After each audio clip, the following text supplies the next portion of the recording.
Srimad-Bhagavatam, Canto 7, Chapter 15, Text 15, translation and commentary by His Divine Grace A.C. Bhaktivedanta Swami Prabhupada. Dharmarthamapi neheta yatrarthang vadhano dhanam anihani hamanasya mahaher eva vrittida.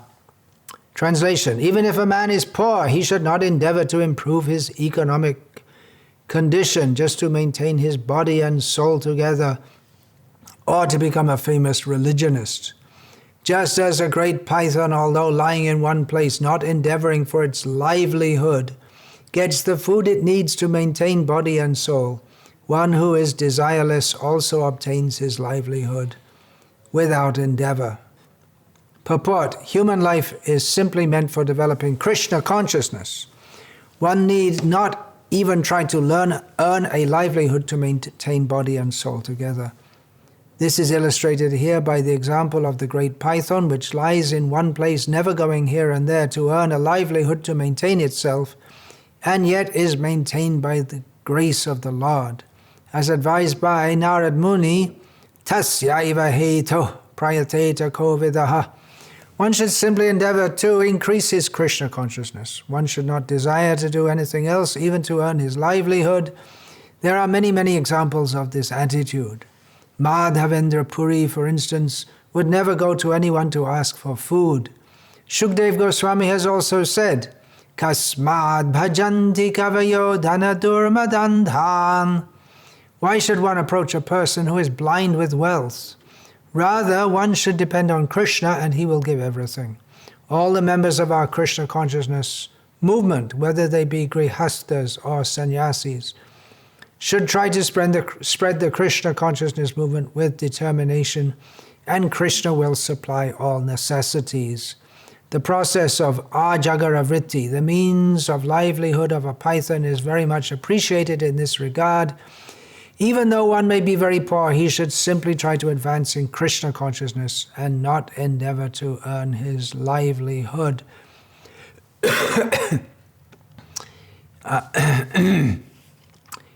A question arises here, has been sent, based on this purport. A devotee has asked, it seems here that Srila Prabhupada is not interested even in any occupation except direct services for Krishna. In the purport, there seems to be no scope for doing any kind of job or even varnashram-related occupations. Only direct preaching occupation is recommended. Which kind of grihasta can follow this? If one is willing to follow this verse, what is the harm in following the appeal by Prabhupada as it is? One thing that should be noted is in the verse itself says, one who is desireless also obtains his livelihood without endeavor. Not every instruction is meant for everyone. Krishna told Arjuna to fight. Everyone should follow in the footsteps of Arjuna by surrendering to Krishna, but not everyone is enjoined to fight literally with enemies in a battle, as Arjuna did. The examples given herein are of Madhavendra Puri and Shukdev Goswami, both who were desireless and renounced from the world. One may also live like this as a householder. It's possible to do if one is desireless, if you're prepared to accept whatever Krishna gives, even if it means you might not have a place to live. You might not have enough food every day. If you're prepared to do that and take everything as Krishna's mercy, in other words, if you're a Paramahamsa, this is quite suitable for you. We have the well-known example of Tukaram, who didn't make much effort to maintain his family, but somehow life went on and he went back to Godhead. In the case of Tukaram also, it's well known his wife wasn't very happy with what he was doing, but he was so absorbed in Krishna consciousness that he just went on anyway. So one has to see the whole situation. We may refer to the life of Srila Bhaktivinoda Thakur.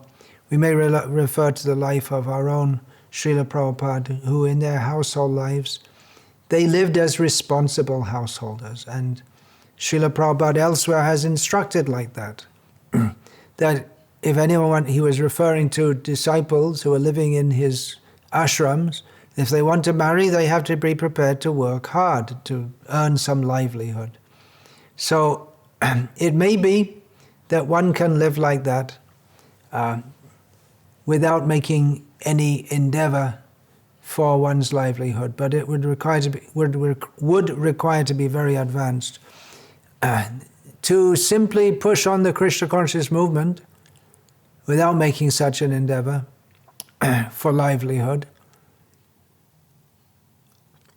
One possibility is by distributing Srila Prabhupada's books. Grihastas can do that.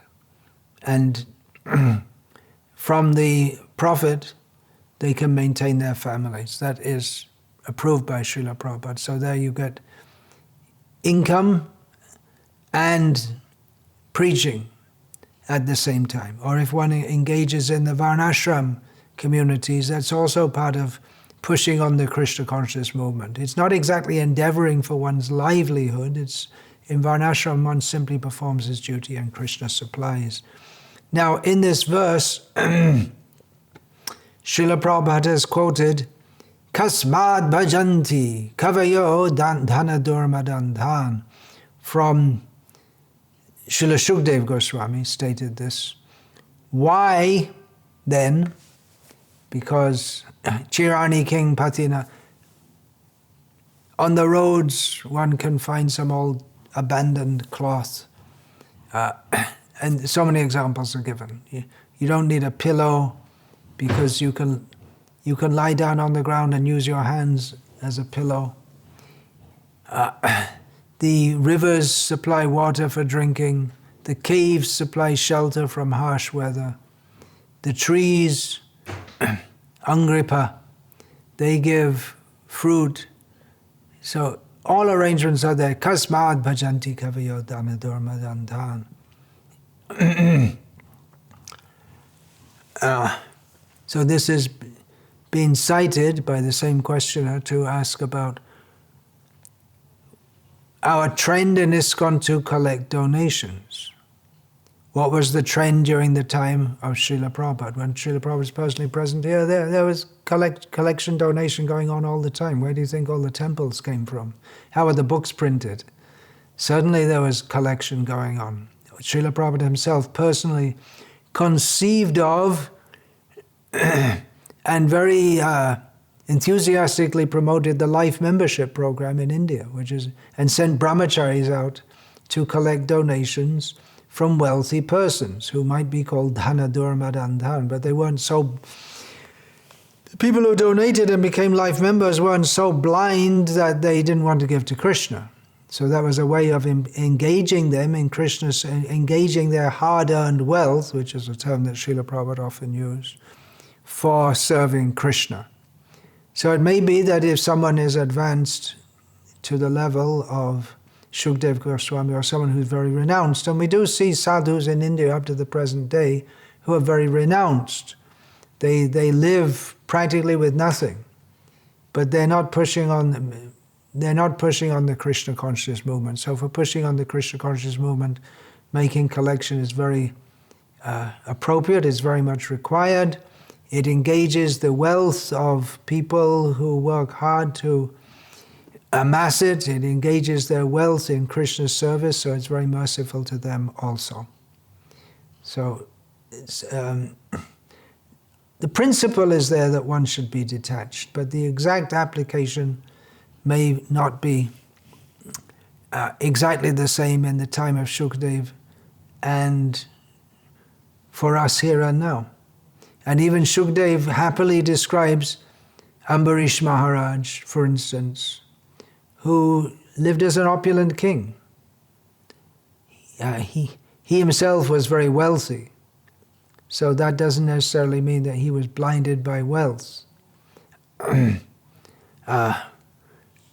He lived in the midst of wealth. He didn't collect torn clothes from the road. He lived an opulent life as a king, but at the same time he was a pure devotee of Krishna. So we have to see the spirit and not necessarily take one verse out of context and try to apply it everywhere for everything. There are many examples like this, just like the description of a brahmachari in the seventh canto of Bhagavatam. The dress style is very different to that of a brahmachari today. So we have to see exactly the instructions, whether they're applicable to us. If we're not sure, we can ask, as has been asked, and I hope some clarification is there. Hare Krishna.